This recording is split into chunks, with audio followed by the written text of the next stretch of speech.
What if Prabhas in OG film? ఇది కేవలం నా ఒపీనియన్ అండ్ నా థియరీ మాత్రమే.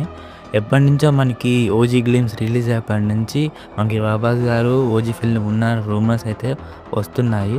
మరి ఒకవేళ మరి ప్రభాస్ గారు ఓజీలో ఉన్నారంటే ఖచ్చితంగా 2 తెలుగు స్టేట్స్‌లో అన్ని థియేటర్ దగ్గర ముందే అంబులెన్స్ పెట్టుకోవాల్సిందే.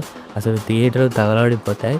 జస్ట్ ప్రభాస్ గారి వాయిస్ ఓవర్ ఉన్న లేదా జస్ట్ మనకి ప్రభాస్ గారు 1 ఆర్ 2 మినిట్స్ క్యామియో చేసినా మాత్రం ఖచ్చితంగా థియేటర్‌లో శవాలు లెగుస్తాయి. ఇది మాత్రం పక్కా. అసలే ఇప్పటికీ మనకి ఓజీ ఫిలిం హైప్‌కి ఎన్ని రికార్డ్స్ బద్దలు కొడతాయో, ఎన్నెన్ని రికార్డ్స్ సెట్ చేస్తుందని అందరూ అనుకుంటున్నాం. ఇక ప్రభాస్ గారు జాయిన్ అయితే మాత్రం మామూలుగా ఉండదు. అసలు నేను నా ఫిక్షనల్ స్టోరీ, ఒక నరేటివ్ స్టోరీ ఒకటి చెప్తా. ఇలాగనే జరుగుతుందని నేను చెప్పలేను. కాకపోతే ఇలా కూడా చేయొచ్చేమో ఒకవేళ ప్రభాస్ గారు ఉంటే. రాయ్ ఉన్నాడు కదా, తను ఉండే టైమ్ లైన్‌లో వాజీ సిటీ ప్రొటెక్టర్‌గా పవన్ కళ్యాణ్ యాజ్ ఓజాస్ గంభీరగా ఉండేవాడు. అక్కడి నుంచి తను ముంబైకి వెళ్తాడు. అక్కడ మొత్తం విధ్వంసం చూపిస్తాడు. తన పవర్ ఏంటో మొత్తం ముంబైలో ఉన్న వాళ్ళందరికీ తెలియజేస్తాడు. దెన్ అక్కడి నుంచి జపాన్‌కి వెళ్తాడు రాయ్ చెప్పిన ఒక పని మీద.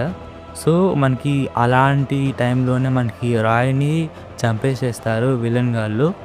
మనకి ఓజాస్ గంభీర జపాన్‌లో ఉండడం వల్ల అండ్ తనకి ఈ విషయం తెలీదు. అండ్ అక్కడక్కడ తనకి చాలామంది శత్రువులు ఉంటారు. కొన్ని ఇయర్స్ వరకు అక్కడే ఉండి దాని తర్వాత మనకి తను మళ్ళీ ముంబైకి వచ్చేస్తాడు. సో అప్పుడు తనకి తెలుస్తుంది రాయ్‌ని చంపేసేశారు అని. అండ్ తన సింహాసనాన్ని తన కొడుకైన సిద్ధార్థ్ ఆనంద్ సాహో సింహాసనం మీద కూర్చున్నాడని తెలుస్తుంది. అప్పుడు తను వాజీ సిటీకి వెళ్తే అక్కడ ప్రభాస్ గారి ఎంట్రీ, హలో బాబాయ్ ఎలా ఉన్నావు అని ఒక వాయిస్ తోటి ఎంట్రీ ఉంటే ఎలా ఉంటుంది?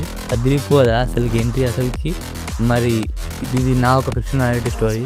మరి దీనిపై మీ ఒపీనియన్ కామెంట్ చేయండి. మరి ఇలాంటి మోటివేటివ్ వీడియోస్ కోసం మన ఛానల్ సబ్స్క్రైబ్ చేసుకోండి. పక్కన ఉన్న బెల్ ఐకాన్ని ఆన్లో పెట్టుకోండి.